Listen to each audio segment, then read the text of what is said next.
Premier Wen Jiabao says 2010 may be the most complicated year for the Chinese economy. He made this comment this afternoon during a 2-hour online chat with mainland internet users. Wen also pledged to tame the soaring housing market during his term as premier. Mona Lam has details. While Barack Obama uses Twitter to get to the masses, Premier Wen Jiabao likes to communicate with Chinese internet users through a government website. The premier today returned to the platform to answer questions selected from 200,000 submissions after he first tried the online forum last year. And the country's economy continues to be the focal point. Wen said he's confident about 2010, even though it may be the most complicated year for the country's economy, since China has to consolidate its recovery and address new challenges. Many of the netizens' questions revolved around soaring property prices on the mainland. The premier pledged to tame this wild horse during his term. He said the government will build 5 million affordable houses and reconstruct 2 million shanty homes this year to keep property prices at reasonable levels. Wen also touched on his personal life during today's online chat. The premier disclosed his mother, who is in her late 80s, suffered a cerebral hemorrhage last year when she saw TV footage of a student throwing a shoe at him while he was visiting Britain. He said she still had difficulty walking and was suffering from vision problems. The online discussion lasted for about 2 hours, and Wen Jiabao promised to hold another chat next year. Mona Lam, CCP News. Taiwan's ruling Kuomintang has suffered another major setback. It lost 3 of 4 legislative seats to the opposition Democratic Progressive Party in by-elections today. Ballot counting started in the 4 counties after voting closed at 4 p.m. The DPP won 3 legislative seats in Hsinchu, Taoyuan, and Shayi counties, while the KMT retained its seat in Hualien. Despite today's electoral results, the ruling party still dominates the 113-seat legislature.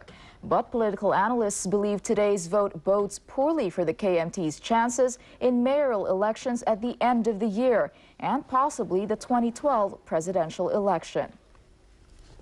Supporters of ousted Thai leader Thaksin Shinawatra have denounced a court order to seize $1.4 billion of his family assets. But the Supreme Court's decision not to take all of Thaksin's $2.3 billion could temporarily ease the political conflicts that have plagued the country for the past 4 years. Nonetheless, Thaksin's red shirt supporters continue to rally on his behalf and have promised a million-man march for next month.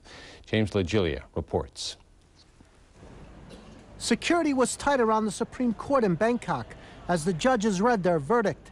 They ruled that in 4 of 5 cases presented to them, the 60-year-old billionaire politician had used his authority as the country's leader in 2001 to 2006 to implement policies that benefited himself, sometimes at the expense of the state. As a small consolation, the court said that only $1.4 billion should be seized out of $2.3 billion of his family's assets that were frozen in Thai accounts after Thaksin was ousted in a coup. They reasoned some of the money was earned before Thaksin took office. With other cases pending against him and his family, it is unclear when the remainder might be released. An unknown amount of Thaksin's fortune is banked overseas. We will appeal against the court ruling and gather new evidence within 30 days from today's verdict, said Thaksin's legal advisor. A pro-Thaksin group close to the court burned a model of the Supreme Court. They watched an address from the exiled Thaksin on a wide screen. I knew yesterday that this would happen, he said, but I just wanted to know how it would happen. I thought to myself when I was prime minister and helped improve the economy, nobody gave me any money. Thaksin told his supporters to continue to fight for what he terms justice and democracy, but to do so nonviolently. Thaksin and his followers insist he was ousted in 2006 because Thailand's traditional ruling class, the military, the bureaucracy, and circles close to the royal palace felt threatened by his political popularity. He and his party won 2 sweeping election victories based on populist policies that benefited the country's poor rural majority. The government of Prime Minister Apizit Wait Chachua hopes Friday's ruling will lead to a return of stability. but he has ordered a security crackdown around the country, claiming that the pro-Thaksin red shirt movement may be planning violence. Thaksin supporters have promised a million-man march next month. James Lajoli at TVB News. Police have recovered more than $3 million worth of goods, which they believe were stolen from old industrial buildings around Kowloon. They're urging owners of industrial buildings to step up security. Kenneth Fong reports. The items recovered by authorities include this antique piece made from white jade. The owner of the piece said it's worth $5 million, but police said they haven't yet confirmed the value and need confirmation from experts. Authorities cautioned pawnshops to be alert and watch out for items that could have already been leaked onto the market. The goods were recovered following the arrest of 3 men in October last year after a burglary at an industrial building in Kwai Chung. One of the items snatched was a replica of a famous painting along the river during the Qingming Festival, which the owner claims is worth more than $10 million. Authorities believe the gang was linked to... The top government official in charge of broadcasting, Rita Lau, has urged Hong Kong's 3 main TV stations to settle a dispute that is threatening to deny football fans the chance to watch World Cup matches for free this year. The Commerce and Economic Development Secretary said she hopes cable TV, ATV and TVB will act in the public's interest. The 2 free-to-air broadcasters are refusing to accept cable TV's conditions for sub-licensing key matches, and cable, which is the rights holder, is planning to show them on one of its own channels for free, something that would go against broadcasting laws. Education Secretary Michael Sin says he was astonished by the results of a government survey that found 90% of primary schools had problems with students using drugs. Like everybody else, I was astonished when I saw the numbers, he said. Are those numbers accurate? I thought to myself. Sun has revealed that he will further investigate schools and organizations about the severity of youth drug abuse in Hong Kong before deciding upon prevention measures. New Territories Police have arrested 3 men in connection with at least 6 burglaries. In one of them, antiques worth more than $10 million were stolen in Tsuen Wan. The 3 were caught in an industrial building in Hong Kong, where police recovered stolen goods such as antique jade pieces, money and watches worth $3 million. Police said the burglars entered targeted buildings during peak hours when large numbers of workers were on the move, hid under the stairs until nighttime when they could pick up the loot, and left in the morning when people started moving in and out again. Still to come on ATV's main news tonight, sports drink Gatorade stops sponsoring Tiger Woods. Chinese gymnastics team in danger of losing bronze medal from Sydney Olympics.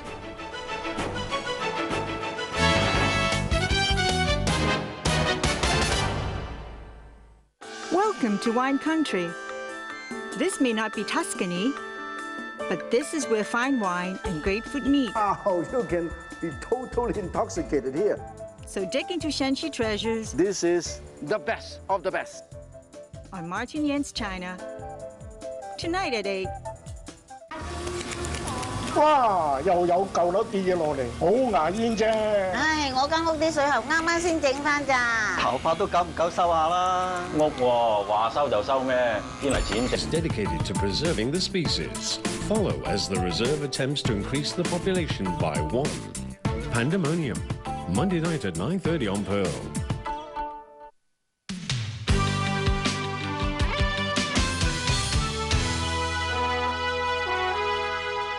Welcome back. Final preparations are underway for tomorrow's Hong Kong Marathon. A record 60,000 people are set to take part in the annual event.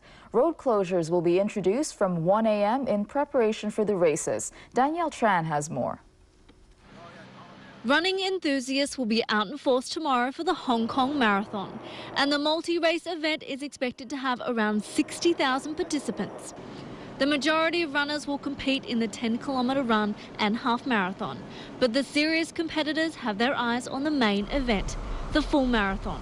That's right, a 42-kilometre race around the territory. The 10-kilometre run will begin at Island Eastern Corridor and will finish at Victoria Park. Road closures will be carried out in phases from 2 a.m. and will include major roads such as east and westbound lanes of the Island Eastern Corridor and Victoria Park Road. Runners for the half and full marathon will begin the race on Nathan Road in Tsim Sha Tsui. Road closures will be phased in from 1 a.m. On Hong Kong Island, parts of Connaught Road, West, Harcourt Road, Harbour Road and Lockhart Road will be closed. The Hong Kong-bound tube of the Western Harbour Tunnel will also be closed. In Kowloon, southbound lanes on the West Kowloon Highway will be shut, together with sections of Nathan Road, Austin Road, Canton Road and Kowloon Park Drive. Special traffic arrangements will also be put in place in the new territories. Some of the affected areas will include sections of the Tsing Kwai Highway, Cheung Ching Highway and Tsing Yi South Bridge. With the traffic diversions firmly in place, runners can turn their attention to tomorrow's weather conditions. Temperatures will range between 23 and 27 degrees. Humidity will remain at high levels, hovering around 75 to 95.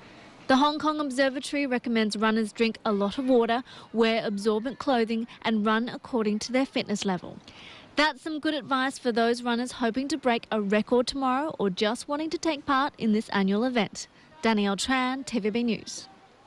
Financial Secretary John Tsang says the government has more plans in hand to stabilize the property market if speculation continues. He also said steps are being taken to coordinate an exit strategy this year from emergency measures taken at the height of the financial crisis. Kenneth Fung reports. A redevelopment project was launched this week in To Kwa Wan around the site of the recent building collapse in Ma Tau Wai Road. The Urban Renewal Authority plans to build more than 400 units there, measuring less than 500 square feet each. But some surveyors are concerned the flats may end up being too expensive for many potential buyers, with an estimated cost of $8,000 per square foot when they are ready for sale in 3 or 4 years' time. Financial Secretary John Tsang today explained that future buildings in the redevelopment area will only provide basic facilities in order to keep the units affordable. Speaking on a commercial radio program, he said the pricing will still be determined by the market. One caller to the program criticized Tsang's budget for a lack of measures to calm the property market, saying investors are still drawn to speculation because of the high returns. We do have other measures ready, depending on the situation, how this evolves, and I think we're all ready we're quite determined to ensure that our property market proceeds in a stable and healthy manner. Talking about the broader economy, the financial chief said the Hong Kong Monetary Authority is currently negotiating with Singapore and Malaysia to map out an exit strategy for emergency measures, like bank deposit guarantees, which were put in place during the financial crisis. Tsang said the process had to be done before next year, or the pressure on inflation might further escalate. He also warned that Hong Kong remains vulnerable to external economic shocks. Concerned over unemployment and sluggish market conditions in the EU and the US, Financial Secretary John Tsang said Hong Kong should brace itself as it may feel the negative effects from overseas in the latter half of this year. Kenneth Fung, TVB News. A slow-moving winter storm is battering the northeastern United States. It's the 4th major storm to hit the East Coast in a month. This February is now officially the snowiest month in the history of New York City. The latest storm has added 53 centimeters of snow, and that brings the monthly total to 94 centimeters, breaking the previous record of 77 centimeters in 1896. One man died after being struck by a snow-laden tree limb in Central Park. And across the Northeast, millions of homes and businesses suffered blackouts as the heavy snow downed power lines. Meanwhile, it was rain and hurricane-force winds causing trouble in some other areas. A motel in Massachusetts had its roof peeled off during the storm. Forecasters predict the bad weather to linger through Saturday. White House Social Secretary Desiree Rogers is stepping down. She came under fire last year when a reality show couple gate-crashed a state dinner. Officials, however, insist she is not being forced out, and President Barack Obama and First Lady Michelle praised Rogers for doing a terrific job. NBC News has details. Ms. Desiree Rogers. 14 months after making a glamorous entrance in Washington, White House Social Secretary Desiree Rogers is exiting. Desiree came to the President and the First Lady to give them her decision in wanting to go back. A longtime personal friend of the Obamas from Chicago, Rogers was an accomplished businesswoman and Harvard MBA when tapped to run the White House social office, famously telling the Wall Street Journal, "We have the best brand on earth, the Obama brand. Our possibilities are endless." These jobs are very demanding and they're very tiring. And I think no one could put a time limit on when's enough time for anyone to serve at the White House. Organizing more than 300 events, including an award ceremony just yesterday at the White House, Rogers kept a high profile, posing for Vogue soon after arriving, attending New York Fashion Week. The lavish Indian state dinner she organized was poised to be her greatest success story, until Mr. and Mrs. Salahi. The saga of uninvited guests Tariq and Mikhail Salahi, accidentally admitted by the Secret Service, exposed gaps in social office procedures. The Secret Service director testifying none of her staff were at the checkpoints that night. If somebody from the Social Secretary's office was standing where they've always stood in the past, the Salahis would not have gotten in. It would have helped. Washington pounced, some society pages even calling for her resignation, noting she had attended the dinner as a guest. And sports now, Chris. Thanks, Tessa. More martial arts gold for the territory. Hong Kong-based James Kwame.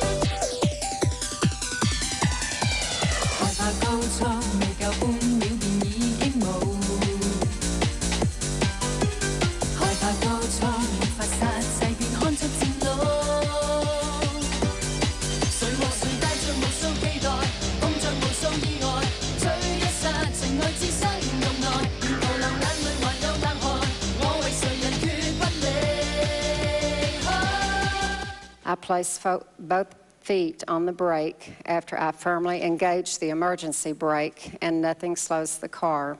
I am deeply sorry for any accident that Toyota drivers have experienced.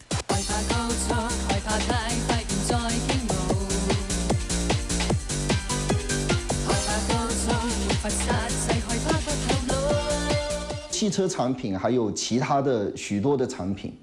这个回收的这个现象呢，非常的普遍。这次丰田的这个回收事件呢，它体现出来的已经不只是一个质量问题，而是一个产品安全问题。丰田的反应非常的迟缓，带有很大的这个官僚和自负的成分。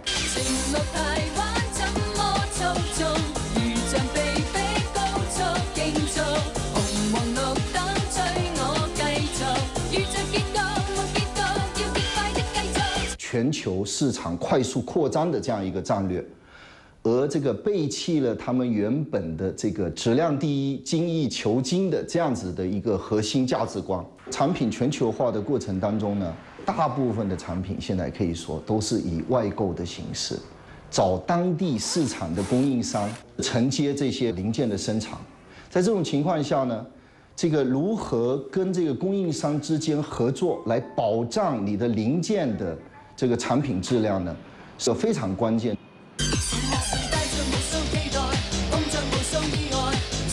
你稍後請收睇《鮮明會特約》，助養孩子，祝福生命。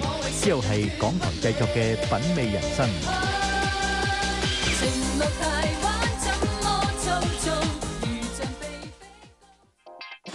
生係香港人，死都明白地少人多。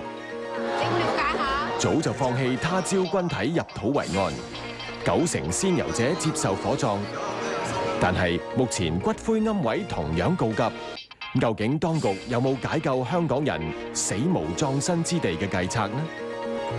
鏗鏘集，聽晚7點35分，翡翠台。一睇你個樣就知你係屬於偶像實力派嗰種，中意喺唱歌嘅時候震音。我哋咁多年冇見，有咩嘢想問我嘅 boss 咧？今晚8點13樓西餐廳食飯啦。Good evening， 女王辦公室，星期一晚8點。敗犬渴望愛情，你願唔願意嫁俾我？我希望你唔好逃避你自己嘅心。雀巢清新點椰果粒荔枝茶特約敗犬女王。And police recover goods stolen in burglaries at industrial buildings.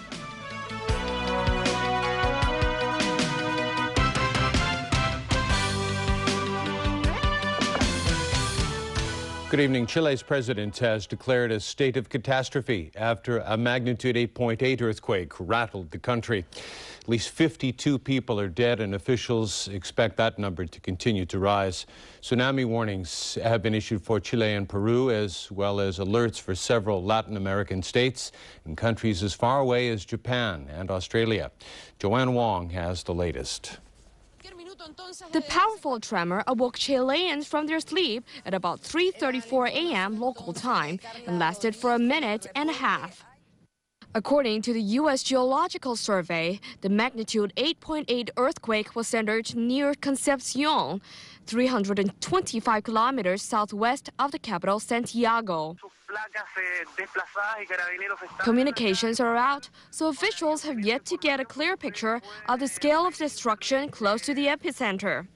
But in Santiago, a number of buildings collapsed and many others were damaged. A correspondent for Xinhua news agency in Chile's capital said power supplies have been cut and panicked people filled the streets. Roads were jammed, the airport has been closed, and several powerful aftershocks rocked the city. A driver was trapped inside his lorry and had to be pulled out by rescuers. Chilean President Michelle Bachelet visited an emergency center soon after the quake. She appealed for calm and promised a full-fledged government response. Bachelet also acknowledged that the death toll would inevitably rise. The powerful earthquake also triggered tsunami warnings for Chile and Peru, as well as alert for their Latin American neighbors, as well as Australia and Japan on the other side of the Pacific. Experts say an 8.8 magnitude quake is capable of causing tremendous damage. Joanne Wong, TVB News. And a strong earthquake hit Japan's southern island of Okinawa early today, but no major damage was reported and only 2 people were injured. The U.S. Geological Survey said the 7.3 magnitude quake struck at 5:31 a.m., some 80 kilometers east of the island's capital of Naha. The Japan Meteorological Agency, which put the magnitude at 6.9, warned residents near the coast to evacuate to higher ground for possible tsunamis up to 2 meters high. But the tsunami warning was later lifted. The quake was the biggest to affect Okinawa's main island in nearly a century.